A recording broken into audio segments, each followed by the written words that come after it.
Hey everyone, welcome back to my channel. I'm back and I'm feeling good. Now, today I'm doing a video that's kind of like overdue. A lot of you guys have been asking me about microneedling, derma rolling, essentially puncturing your face with needles to make it look better. And I'm going to give you everything I know about derma rolling, microneedling. I'm going to show you a couple different devices and give you the lowdown. Okay, so let's get into it. First thing I always do before I derma roll is look in the mirror and see, is it a good day for me to be doing this to my skin? Because if you have active breakouts, I mean, look in the mirror and look at me, look at my face. Usually my skin is pretty clear. I mean, look back on my other videos, it doesn't usually have too many breakouts, but I had something with dairy in it recently, and this I think was 2 days after that happened. So my skin went from being like almost perfect to not great. Now, microneedling creates micro pathways, so all these tiny little needles can create more damage than good if I don't wait for this acne to clear up. Now, microneedling and derma rolling, it shouldn't be done on eczema, it shouldn't be done on open wounds, skin cancer, keloid scars, active breakouts, anything that is like that should be treated with other methods. Okay, now we're going to talk about tools and you can figure out which one is great for you. When it comes to microneedling, a lot of people know about the Derma Roller, but not the little device on the left, which is a Derma stamp. This one kind of looks like a pen and it's got all of the little needles on the end and it's much, much smaller.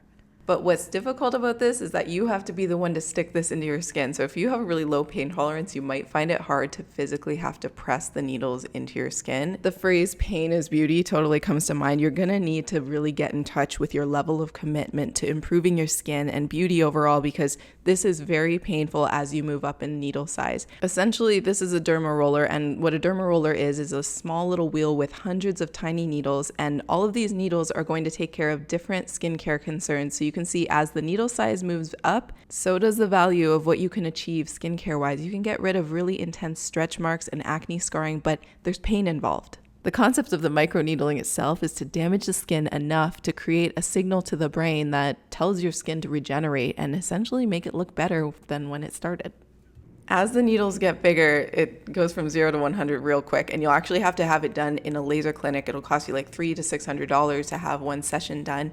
Now, I've seen a lot about derma needling on the internet, but people don't always show images like this. This is what it would look like after you visit the laser clinic. So the fantastic thing about these images are they display the results and what it might look like to have a treatment that intense done, which can really change your skin. So what I recommend doing is see what you want to target and then do a little bit more research on that specific method of derma rolling. Like I mentioned, a beginner size needle is really key, but what's super important is that you're going to be committed to keeping your environment sterile when you're derma rolling. If you're going to take on this kind of at-home activity, then make sure you're prepared to use rubbing alcohol before and after you use your derma roller, because this could get really dangerous if you had bacteria laying around on your needles. So what I'm going to do is take some alcohol, put it into a cup, which I've already done, and then I'm just going to dunk my derma roller in really gently and let it sit there for 30 seconds, take it out, and put it back in the case to dry. Okay, now that we've discussed the actual product itself, I'm going to show you what I do to prepare the skin. Time to cleanse. Now, I want to spend a little bit of time just talking about cleansers. I'm not going to blab on, but I just want to mention something. I always notice that there's a couple different types of cleansers. Some of them are nourishing and then others are foamy and like skin stripping. So this particular one is a very creamy, milky type of cleanser, and this is going to add nourishment back into the skin, which is great for sensitive and dry skin, but I just feel like when I'm trying to completely cleanse everything off of my face, the oil-based cleansers are not the greatest for that. I feel like I'm always recommending this cleanser, and I have to say it's not even that good. I just use it because it's from the drugstore, and I know it's really accessible for most of my viewers because it's affordable and it works pretty good, but it's cruelty-free. So that's kind of what has me using it, even though I don't completely love it. So that's that. I'm going to use this on my face today, and I'm going to pair it up with this fancy little cleansing your skin better device. I wanted to give this a try, and quite frankly, I feel like it's not that great for your skin. So after rubbing this all over my face and putting it down my neck, I was like, you know what? I'm just going to do it the old-fashioned way because my hands work way better. So I'm using small circular motions all over my skin, and I'm going to super cleanse my face. You cannot take this too far before derma rolling. It's impossible. Okay, now my skin is cleansed and fresh and super soft, but I'm not going to add any moisturizer back onto the skin, not yet, because it's time to go in with our devices. I'm going to show you both devices on the skin and how I like to use them. Of course, you guys can choose what's right for you based on what you're seeing in this video. The needles were a little bent in my old Derma stamp, so I replaced the one and I'll be using a fresh one for this video.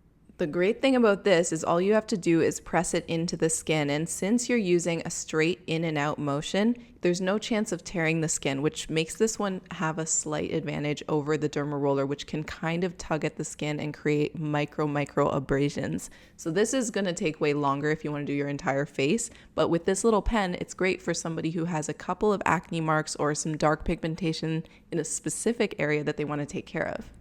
Okay, let's move on to the Derma Roller. We're going to use the tiny little wheel in one section, and we're going to go over that section several times. So I'm going to go up and down 5 times, and then I'm going to go over that same area, but in a different direction this time. So I'm creating a little bit of a star pattern. You'll see I'll switch directions several times, go over that same area of skin until it gets a little uncomfortable. This is the most effective way to really send a strong signal to the skin and to the brain that you want to regenerate this area. You'll see it's starting to get a little bit red, but once I've gone in 5 directions, I'll move on to the next area. Now, since I'm using a beginner level 0.25 millimeter microneedle, it's really not that painful. This is something you can do with a straight face, but as you move up in needle size, numbing cream is key and there will be blood. So keep in mind that this is a great place to start.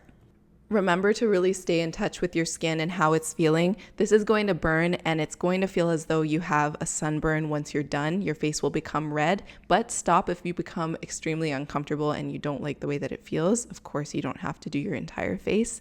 Now, after I finish up, the skincare I add on top of my skin is really, really important. So I always like to use soothing products that are natural because I know I've created all these tiny little micro pathways in my skin. So everything is going to absorb way more intensely, which is a fantastic thing because that means you're getting way more out of your skincare.